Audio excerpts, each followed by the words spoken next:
Coisa boa. Que Deus seja o primeiro em nossas vidas. Essa é uma oração que a gente precisa fazer rotineiramente. Nós estamos entrando numa nova série ao longo desse mês de novembro. No mês de novembro nós falaremos sobre o capítulo 1 de Gênesis. O nome da série será No Princípio. E nós nos valeremos de algumas lições, de alguns aprendizados importantes com base no primeiro capítulo do livro de Gênesis. Então nós vamos ficar ao longo de todos esses domingos no mesmo capítulo, aprendendo aquilo que Deus quer nos ensinar, verdades práticas para as nossas vidas.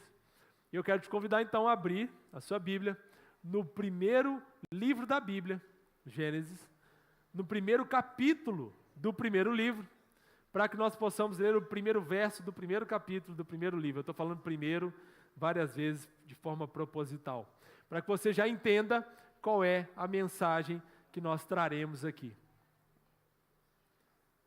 Deus precisa ser o primeiro. Essa é a mensagem. No primeiro livro das Escrituras, da revelação de Deus, no primeiro capítulo, no primeiro verso, diz assim, a palavra de Deus. Vamos ler todos juntos? Você pode ler na tela comigo? No princípio, Deus criou os céus e a terra. Vamos mais uma vez? No princípio, Deus criou os céus e a terra.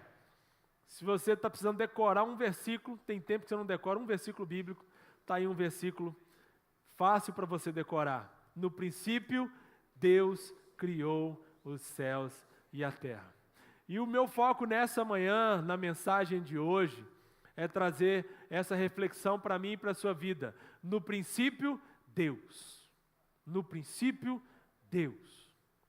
O mundo, apesar de acreditarmos que não, apesar de vivermos muitas vezes como se não fosse, o mundo é teocêntrico. E o que isso quer dizer? O mundo gira em volta de Deus. Ele é o centro. Gênesis, primeiro livro, capítulo 1, verso 1, já começa nos ensinando essa verdade tão preciosa. A palavra de Deus começa ensinando isso para nós. Deus está no princípio. E uma vida sem Deus no princípio é uma vida que tende ao fracasso. Uma vida que não coloca Deus no princípio, que às vezes coloca Deus no final, ou que coloca Deus à parte, é uma vida que está condenada a chegar em lugar nenhum. É um destino, é uma rota que não chega a lugar nenhum. A Bíblia não se preocupa, nos primeiros versos, em explicar a existência de Deus, em mostrar que Ele é real, mas começa dizendo que Ele está no princípio, e que o princípio só pode existir por conta dEle. Agora fale a verdade, trazendo isso para a nossa vida. No princípio, Deus. Colocar Deus no princípio de tudo o que fazemos é muito difícil. Colocar Deus no início de tudo que pensamos, falamos, da maneira como agimos, das decisões que tomamos, é muito difícil. E vamos analisar com franqueza. E aqui eu vou falar para aqueles que são mais adeptos à tecnologia. Você que é mais adepto à tecnologia, talvez você hoje consulte mais o Google e a inteligência artificial do que o próprio Deus. Essa é uma constatação. É possível que as nossas gerações estejam perguntando mais para o Google do que para Deus o que fazer. Para o chat GPT, ou seja lá qual inteligência artificial você use, do que para o próprio Deus. Levantamos, vivemos a vida e não perguntamos, Deus, o que o Senhor quer que eu faça hoje? Não, ao invés disso eu pergunto, chat, o que eu preciso fazer para resolver isso? Chat, como resolve isso? Chat, me dê uma resposta para essa situação. Nós consultamos mais a tecnologia do que o próprio Deus, porque a tecnologia é um dos deuses da nossa geração. Mas o desafio para nós nessa manhã é que nós retornemos às Escrituras. E as Escrituras nos lembram que Deus precisa ser o ponto de partida para tudo que fizermos. Eu não posso levantar de qualquer jeito, eu não posso decidir qualquer coisa, eu não posso falar qualquer coisa de qualquer forma, porque Deus é o princípio. Deus precisa marcar fortemente a minha vida. Mas por vezes nós acreditamos em outras formas de viver. Por vezes nós acreditamos em outras maneiras de responder a essa questão. E achamos que no princípio podemos colocar outras coisas que não Deus. E aí substituímos o Deus do princípio por outras coisas enganosas e que não nos levarão adiante. Tem uma história que conta sobre um homem que certo dia olhou para sua volta, olhou para sua casa, para as coisas que ele tinha e pensou: nada disso faz sentido para mim. Nada disso faz sentido para mim. Eu quero ir embora, eu quero viver algo novo. Esse homem então, decidindo viver algo novo, chegou para o seu pai e falou: pai, me dá aquilo que me cabe, me dá o que é de direito, porque eu quero viver uma experiência extraordinária lá fora. Nada aqui faz sentido, tudo aqui é muito chato, tudo aqui é muito monótono, eu preciso buscar algo diferente.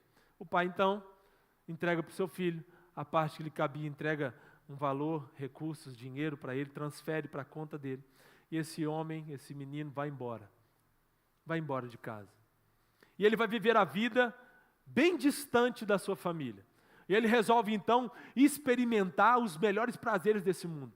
Tudo o que o coração dele tinha vontade de fazer, ele fez. Tudo. Nada ficou de fora. Da sua lista de desejos, de prazeres, do que ele sonhava experimentar, ele fez tudo. Absolutamente tudo. Até o dia que os seus recursos se esgotaram. Porque os nossos recursos são finitos. Os recursos de Deus são infinitos. E então, diante dos recursos finitos, quando o dinheiro acabou, ele precisou procurar um emprego. E ele começou a buscar uma oportunidade de emprego. Mas ele não achava em lugar nenhum. Ou não achava algo que pudesse realmente fazer sentido para ele. Até que ele precisou aceitar cuidar de alguns animais e alimentá-los. Um trabalho simples, que não o remunerava, mas dava para ele pelo menos condições de sobrevivência. E naquele momento, no fundo do poço que ele estava vivendo, ele desejou comer a comida daqueles animais que ele alimentava. Num dia, num vislumbre de lucidez, esse homem pensa: meu pai tem vários servos, tem vários empregados, e os empregados do meu pai são melhor tratados do que eu estou sendo tratado aqui. Quem sabe o meu pai não me recebe de volta e não me trate como um dos funcionários dele. Porque se ele me tratar como um de seus funcionários, talvez eu vou ter uma sorte melhor do que essa que eu estou tendo aqui. Esse homem então, esse jovem decide voltar lá no início. Ele volta lá para o princípio. Ele volta lá para a casa do pai. E quando ele está andando pelo caminho, ensaiando o que ele vai falar com o pai dele, ele falou: nossa, como é que eu vou explicar para o meu pai tudo isso que eu fiz, como é que eu gastei os recursos, e ele está ensaiando um discurso. O pai dele corre até ele.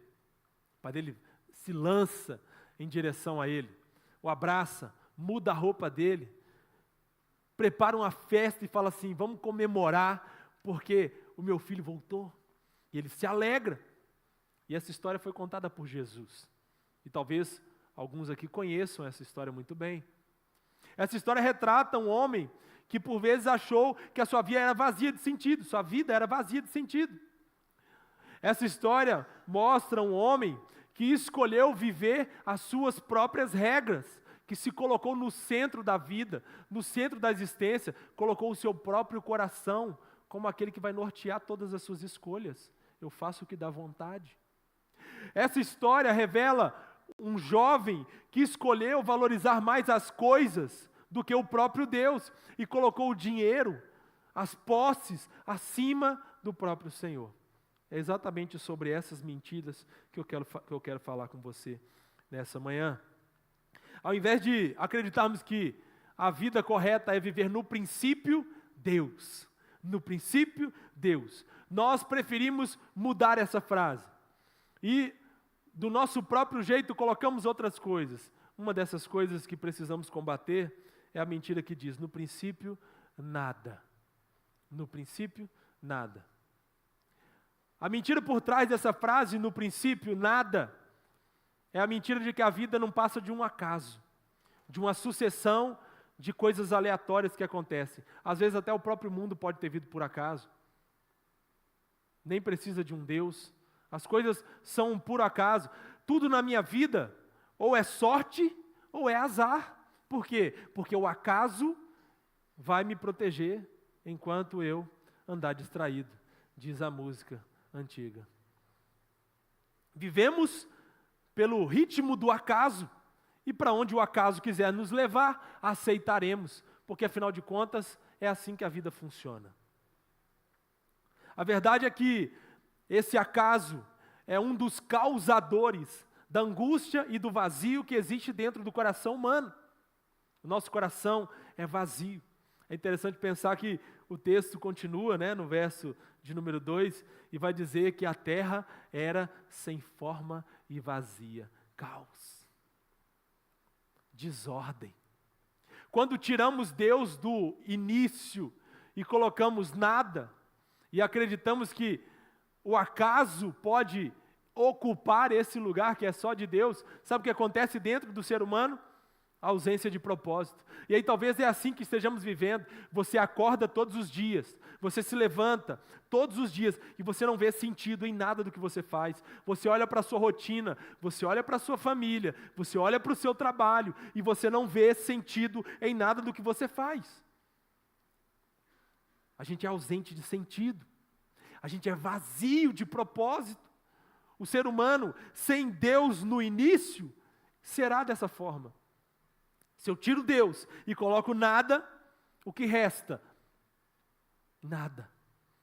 Para onde estamos indo? Para onde essa vida nos levará? Para o nada. O que faz sentido nessa terra? Nada. E se nada faz sentido, o que me prende aqui? O que torna a minha vida algo valioso? Somos uma geração entristecida que precisa, muitas vezes, se anestesiar com medicações ou outras coisas para preencher um vazio existencial, um vazio de propósito. Porque acreditamos na mentira que diz, no princípio, nada. Você não precisa começar com Deus, você não precisa começar com nada. Você precisa apenas deixar a vida seguir o seu próprio curso natural. Mentira. E essa mentira nos levará para um vazio. E esse vazio nos levará a nos sentirmos perdidos. Essa é a realidade. Quando o homem nega Deus e coloca o nada, é assim que ele se sente. Se tudo é um acaso, nada importa. Agora, se tudo é criação de Deus, todas as coisas importam. Cada detalhe da nossa vida tem um propósito previamente estabelecido. Tudo o que acontece na nossa caminhada tem um propósito estabelecido por um Deus muito maior do que nós, que não tem princípio. Ele estava no princípio, mas ele não tem princípio, ele é eterno, sempre existiu e escolheu pela sua generosidade, bondade e misericórdia criar todas as coisas. No princípio nada é a primeira mentira que nós precisamos combater para voltarmos ao correto princípio das Escrituras. A segunda coisa que precisamos combater, e que aquele jovem da história também precisou combater, é o no princípio eu, que é um outro problema que nós insistimos em repetir. No princípio eu. Começamos o dia, talvez você vai fazer isso amanhã, espero que não, mas nós nos levantamos na segunda-feira, com a cabeça já cheia de coisas que precisamos resolver ao longo desse dia, se você trabalha fora ou se você trabalha em casa, e aí a gente começa a correria da vida, e a gente acelera em tudo que a gente precisa fazer, e talvez lá no final, ou talvez no meio do dia, em algum momento, eu comece a perceber que as coisas estão fugindo talvez ao meu controle, estão saindo da minha mão, e aí eu me lembro, Deus, me ajuda aqui, Deus, me dá uma força aqui. Ou então eu chego no final do dia, cansado, exausto, e viro, Senhor, obrigado por esse dia. Obrigado. Venci mais um dia. No princípio eu revela para nós como muitas vezes nós estamos confiando no nosso próprio braço. Criando as nossas próprias regras e valores. Eu digo o que é certo. Eu digo o que é bom. Eu determino a ordem. Criticamos às vezes, né, outras igrejas que dizem que determinar é errado, mas às vezes nós estamos vivendo na prática algo pelo menos semelhante. Pelo menos semelhante. Deus, eu determino que o meu dia vai ser assim. Eu me lembro de um filme, eu falei da tecnologia para os mais novos, agora eu vou falar de um filme para os mais velhos. Tá? Eu me lembro de um filme que se chama Professor Aloprado. Entrega aí a sua idade, levanta sua mão se você já assistiu. Isso. Professor Aloprado. Então, é um filme, né, bastante conhecido dos anos 90, aí, né? Passou várias vezes aí na televisão.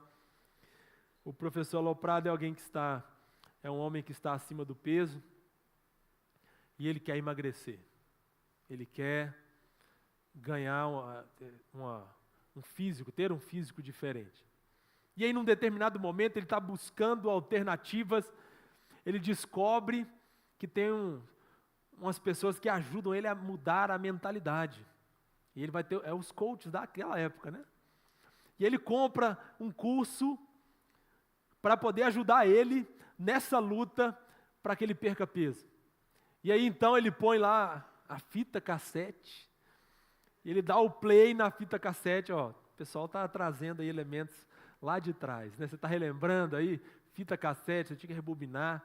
Ele põe a fita cassete, ele dá o play, e aí o coach está ensinando para ele, você vai chegar diante do espelho, e diante do espelho você vai olhar para você mesmo e dizer, sim, eu posso. Quantos se lembram dessa frase lá no filme? Sim, eu posso. E aí ele começa a dizer, sim, eu posso. E ele está olhando no espelho, e ele começa a repetir aquela frase, e ele repete aquela frase, e ele repete de novo. Adiantou? Adiantou? Eu já vou dizer o final do filme, não adiantou. Não adiantou. Porque dizer sim, eu posso, ou as outras frases que estão famosas no nosso tempo, você está na direção da sua vida, você está no controle do seu destino, faça a sua vida dar certo, ou qualquer outra coisa parecida que te coloque no centro, é uma mentira. É você se olhando no espelho, dizendo uma mentira para você mesmo, que não vai mudar a sua vida, porque as questões do seu coração não podem ser respondidas por você. No princípio, eu não vai me tirar da angústia da humanidade, dessa angústia que a gente nutre dentro de nós sem Deus. Eu não tenho respostas para as minhas próprias questões. Eu não tenho solução para os meus próprios problemas. E dizer sim, eu posso, ter um pensamento positivo, comece a sua vida, sua semana com um pensamento positivo, não vai ajudar. Não vai ajudar. Você não precisa começar a sua semana com um pensamento positivo. Você não precisa começar a sua semana com você no centro. Você precisa começar a sua semana com Deus no começo. E é tão bonito isso aqui que a gente está vivendo aqui agora. Porque o que é isso aqui? Nós paramos no primeiro dia da semana, no domingo, saímos das nossas casas e nos ajuntamos em um local para adorar a Deus, iniciando a semana. E a partir então desse culto, clamamos a Deus que nos abençoe para o restante da semana. Segunda não é o primeiro dia da semana, hoje é o primeiro dia da semana. E o fato de você estar aqui e ter priorizado esse momento é um bom sinal.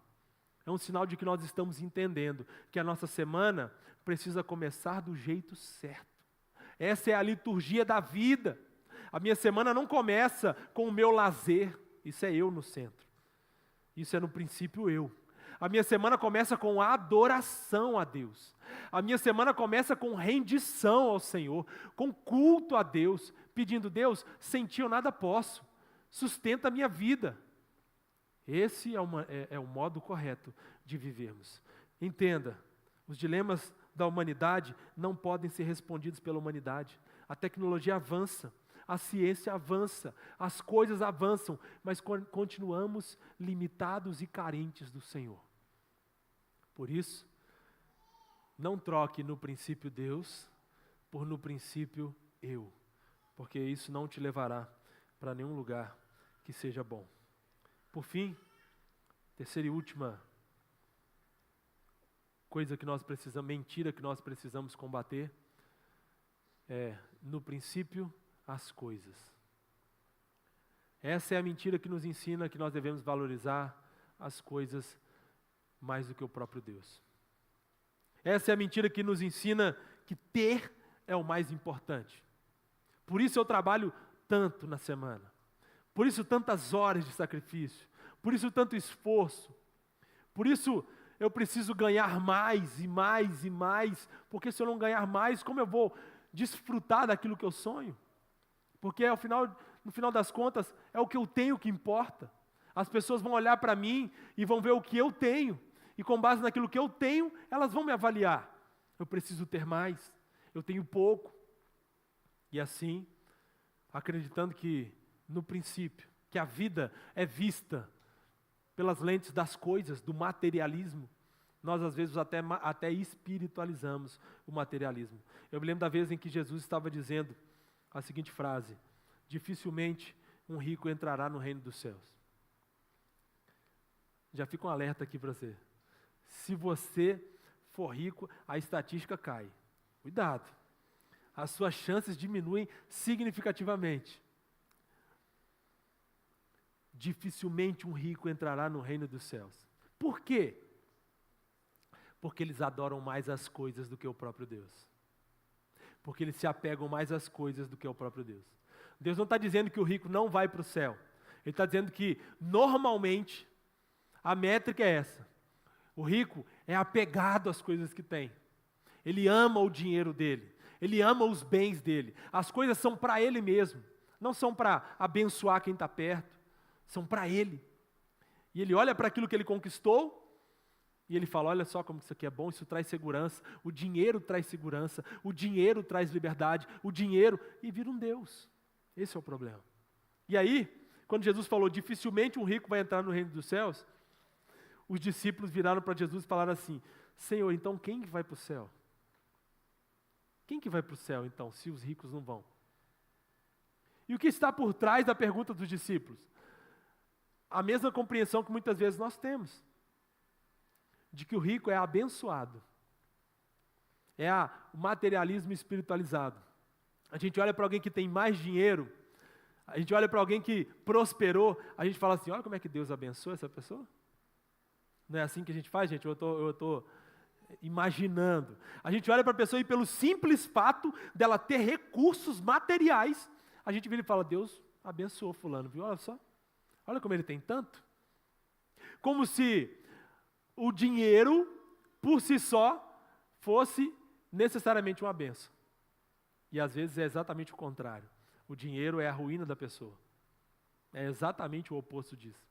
E aí, Jesus precisa consertar a perspectiva dos próprios discípulos, dizendo: não necessariamente a pessoa que tem dinheiro está sendo abençoada por Deus. Sim, Deus é a fonte de todas as coisas. Sim, é Deus quem provê todos os recursos. Mas o que ele estava dizendo ali é: nem todo dinheiro é bênção para as pessoas. Nem todo dinheiro é bênção.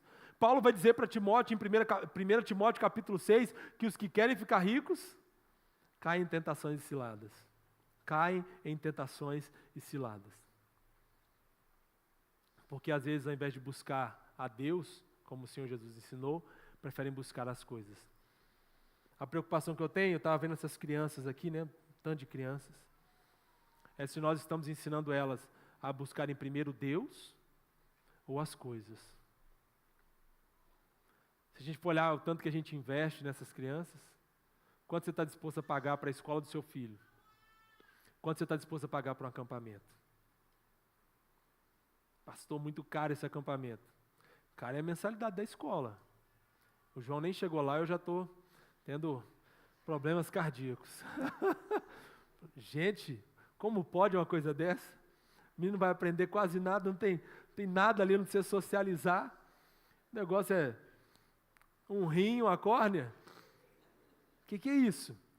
Mas a gente faz de tudo. A gente dá o melhor para eles. Sabe por que a gente faz isso? Porque a gente acredita lá no fundo que o importante é ter. Não, pastor, eu quero que o meu filho seja alguém na vida. Mais do que querer que ele seja um crente.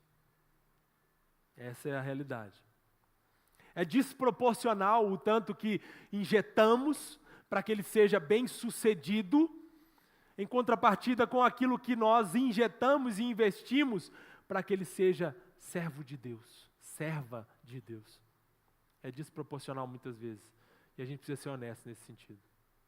A gente precisa ser honesto, porque às vezes o que está ditando o ritmo da minha vida é, no princípio, as coisas vêm primeiro. As coisas vêm primeiro até do que as pessoas. Mais importante para mim são as coisas. Por isso, a minha vida, o ritmo da minha vida vai ser pautado por isso. E essa mentira, mais uma vez, não nos levará a lugar nenhum. A verdade que nós precisamos, meus irmãos, é urgentemente voltar para Deus. Deus no princípio. Deus não é um telefone de emergência para quando você estiver precisando pedir socorro. Deus não é. Em casos de emergência, ligue. Se a sua relação com Deus se resume a isso, Deus é qualquer coisa menos o primeiro na sua vida. Qualquer coisa. Ele é um gênio da lâmpada. Ele não é Deus. Quando olhamos para o primeiro livro da Bíblia, no seu primeiro capítulo, em seu primeiro verso, o que a palavra de Deus está nos ensinando é que Deus está no começo de tudo. E esse é o lugar que Ele deve estar. Para que o caos da nossa vida encontre ordem, Deus precisa ser o primeiro. Para que a bagunça do nosso coração, para que as nossas dores e lutas sejam respondidas significativamente, Deus precisa ser o primeiro. Para que as coisas não ocupem um lugar indevido, Deus precisa ser o primeiro.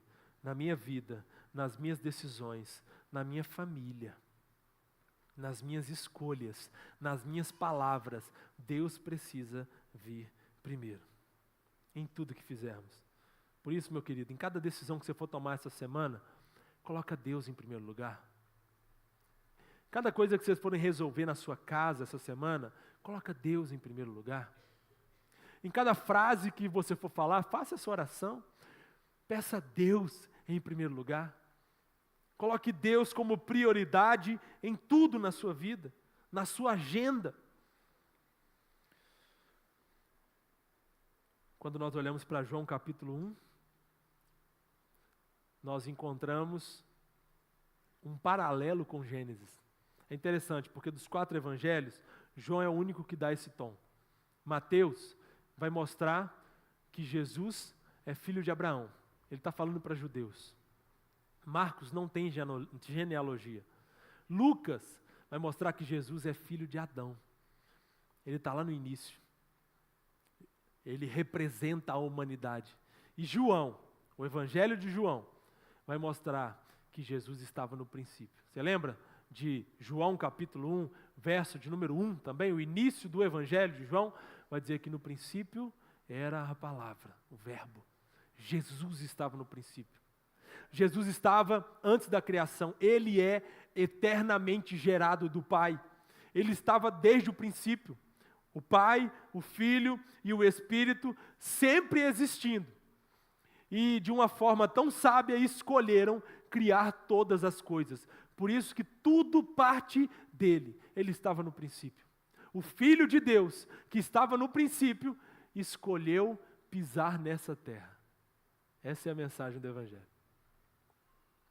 O Filho de Deus, totalmente outro, que não precisa de nada para se tornar completo, que não precisa de ninguém para dizer nada sobre ele, que não é carente de nada, completo em si mesmo, escolheu pisar essa terra.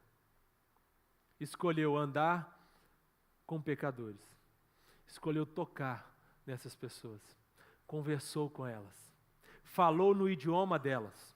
Se vestiu como elas. Se envolveu com as suas histórias. Chorou no meio delas. As alimentou quando elas tiveram fome. Que coisa extraordinária é o Evangelho, que nos mostra que o Deus do princípio sempre vem em direção àqueles que não merecem, para que a gente tenha oportunidades de recomeçar. Pastor, eu não comecei com Deus no início do meu casamento. Deus não estava no princípio do meu casamento. Deus não estava no princípio do meu trabalho. Deus não estava no princípio das minhas escolhas. Deus não está no princípio das minhas decisões diárias, das minhas semanas, na faculdade, na escola. Eu não coloquei Deus no princípio, pastor. E agora? Está tudo perdido? O Evangelho é a notícia de que não está tudo perdido. Porque no Evangelho, Cristo garante um recomeço. Você não pode apagar o passado, você não pode voltar no tempo, mas em Jesus, em Cristo, você pode recomeçar. Você pode ter um novo começo, um novo ponto de partida. Seu casamento, a sua família, a sua vida até aqui não priorizou Deus? Cristo veio até nós, andou no nosso meio, sofreu as nossas dores, subiu numa cruz, entregou, derramou o seu próprio sangue para que nós tivéssemos uma oportunidade de recomeço. Para que nós fôssemos perdoados por todas as vezes que nós dissemos não a Deus no princípio. Para todas as vezes que nós nos rebelamos a essa ideia de Deus estar no começo. Cristo pagou esse preço da nossa desobediência e rebelião, para que nós tenhamos uma nova oportunidade. Assim como a história que eu contei lá no início. Aquele homem que saiu de casa, que gastou tudo que tinha, decidiu um dia voltar para casa e encontrar com o Pai. Da mesma forma, eu e você somos chamados a pensar nessa manhã.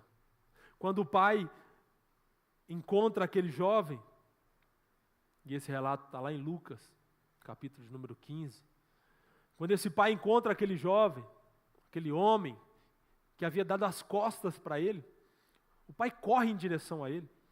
Naquele contexto, os adultos respeitados nem corriam. É deselegante alguém maduro correr. Ele corre em direção ao seu próprio filho, ele o abraça, o beija, troca suas vestes, dá uma festa, o alimenta, limpa ele, porque ele estava imundo. E é exatamente isso que Deus faz conosco. Mesmo quando nós demos as costas para Ele, mesmo a nossa atitude sendo uma atitude de rebelião contra Deus, o Senhor vem ao nosso encontro. E mesmo estando sujos, Ele nos abraça, Ele nos beija, Ele nos ama, Ele troca as nossas vestes, nos traz dignidade, e a dignidade que só Deus pode dar, que não pode ser dada por nenhuma outra coisa, os bens, a matéria, não pode conhecer essa dignidade. Deus oferece isso para nós. E nos chama de filho de novo. Nos dá o status de filho. Isso é para todo aquele que realmente entendeu e creu no Evangelho de Jesus. No princípio, Deus é um recomeço, querido. Talvez eu precise recomeçar muitas coisas na minha vida. Talvez você precise recomeçar algumas coisas na sua vida. Pedindo perdão a Deus por às vezes colocar o acaso no lugar de Deus, por às vezes colocar a si mesmo no lugar de Deus, por às vezes colocar as coisas no lugar de Deus. E precisamos voltar urgentemente a priorizar, a ter Deus como prioridade em tudo que fizermos. Tudo que começa em Deus é sustentado por Ele. Que Ele nos ajude, a partir de hoje, viver de uma forma diferente. Não é à toa que as Escrituras Sagradas, o texto da Palavra do Senhor, começa com uma verdade tão preciosa. A vida só faz sentido se for vivida com Deus em primeiro lugar. Mas nós enfrentaremos desafios enormes pelo fato de, muitas vezes, não conseguirmos colocar Deus em primeiro lugar. Que Ele nos ajude. Amém? Quero chamar os meninos do louvor, por gentileza.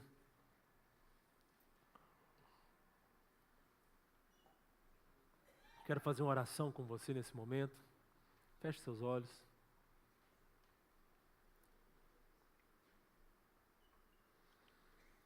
Gostaria de te dar a oportunidade de olhar para a sua própria vida.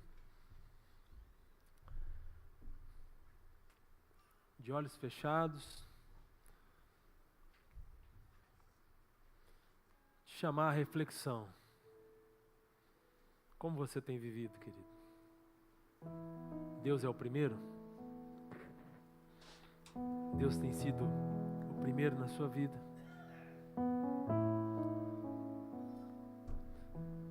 Antes de qualquer decisão, é a Deus que você recorre?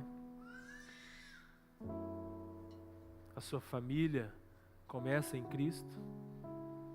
A sua rotina começa com Cristo? Começa com Deus? Há dependência sincera na sua vida? Olhe para dentro de você agora. Peça a Deus para te mostrar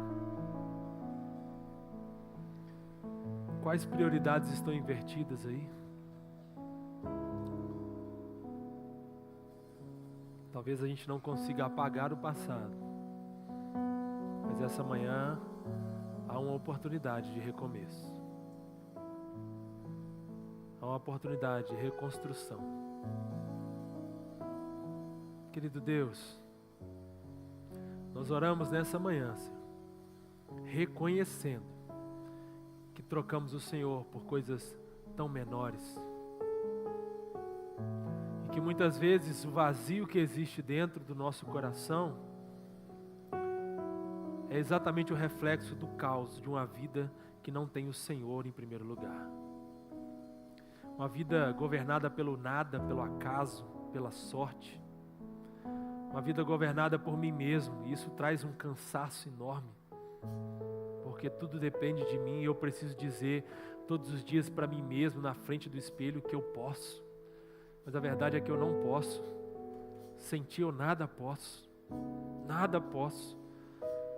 Quebra os muros, Senhor, nessa manhã, Deus. Derruba essas mentiras que insistem em nos afastar do Senhor. Nos receba com um abraço de Pai, com um beijo amoroso. Que o Senhor possa nos lavar dos nossos pecados, das manchas do nosso passado, nos dando uma convicção de perdão, nos dando uma consciência de um recomeço com o Senhor, de uma nova história com o Senhor. Que possamos nos entregar verdadeiramente a Ti, Senhor, com o coração aberto. Muda o nosso interior.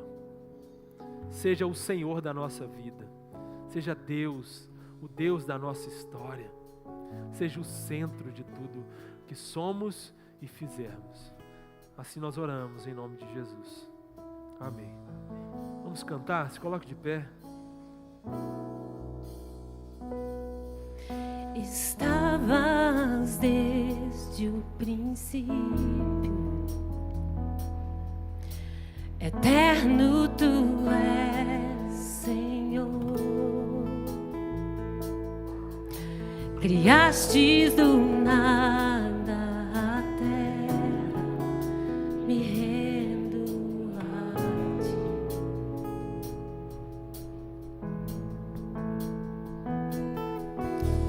Antes que eu pecasse,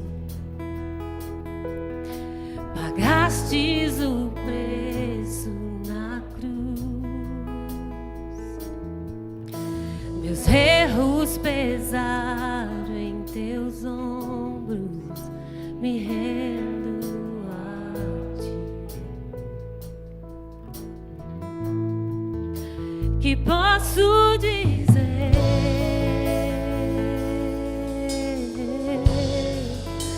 Que posso fazer?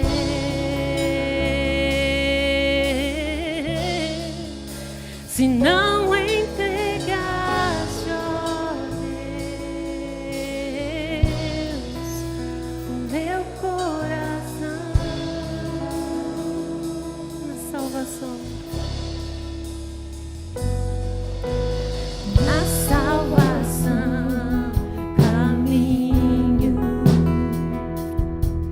Teu Espírito vive em mim. Eu declaro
coração ao Senhor.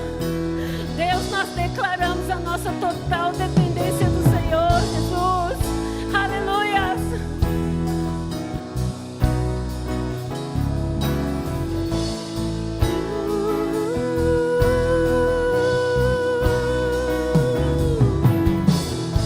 Estarei com mãos levantadas pra ti, louvar, pois tu destes tudo a mim, meu ser, a ti, ó Senhor, se rende, tudo que sou é teu. Estarei, Senhor, estarei, estarei com mãos levantadas pra ti, louvar, pois tu destes tudo a mim, meu ser, a ti, ó Senhor, se rende, tudo que sou é teu. Mais uma vez só, igreja. Estarei com mãos levantadas pra ti, louvar, pois tu destes tudo a mim, meu ser, a ti, ó Senhor, se rende, tudo que sou é teu. Estarei diante do Senhor. Estarei com mãos levantadas pra ti, louvar, pois tu destes tudo a mim, meu ser, a ti, ó Senhor, se rende, tudo que sou é teu.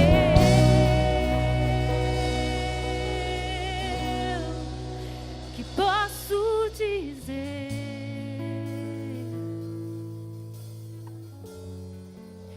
que posso fazer,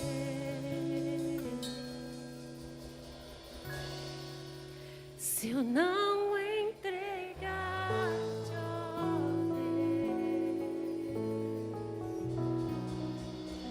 o meu